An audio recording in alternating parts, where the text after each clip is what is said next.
মই আজি ChatGPTৰ পৰা কিছুমান আনুমানিক হিচাপ উলিয়াই লওঁ যে আমাৰ অসম চৰকাৰে আচলতে আমাৰ অসমৰ জনতাক যিদৰে আঁচনিসমূহ দি আছে ইয়াৰ প্ৰভাৱ সকলো জনতাৰ ওপৰত কিদৰে পৰিছে। তো মই ChatGPTৰ পৰা কিছুমান আনুমানিক হিচাপ উলিয়ালোঁ।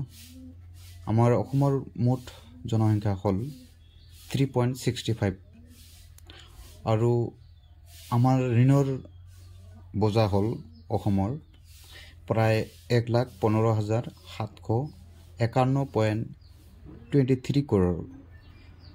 যদি যোগ বিয়োগ কৰি দেখা যায় তেন্তে প্ৰত্যেকজন ব্যক্তিৰ ওপৰত যিসকলে আঁচনি পোৱা নাই শিশুৰ পৰা আৰম্ভ কৰি বৃদ্ধ মানুহলৈকে প্ৰত্যেকজন ব্যক্তিৰ ওপৰত ঋণৰ বোজা হ'ল 31,727.76।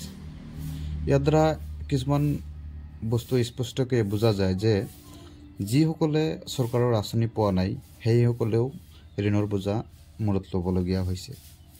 এইটো এক অমানৱীয় ঘটনা যিটো আচলতে আমি মানি ল'ব নোৱাৰোঁ। যিসকলে ধনী মানুহ আছে তেওঁলোকৰ কথাটো বেলেগ, কিন্তু শিশু কিছুমান ছাত্ৰ আছে, কিছুমান আছে নিবনুৱা, তেওঁলোকে এই ঋণৰ বোজা ল'বলগীয়া হৈছে।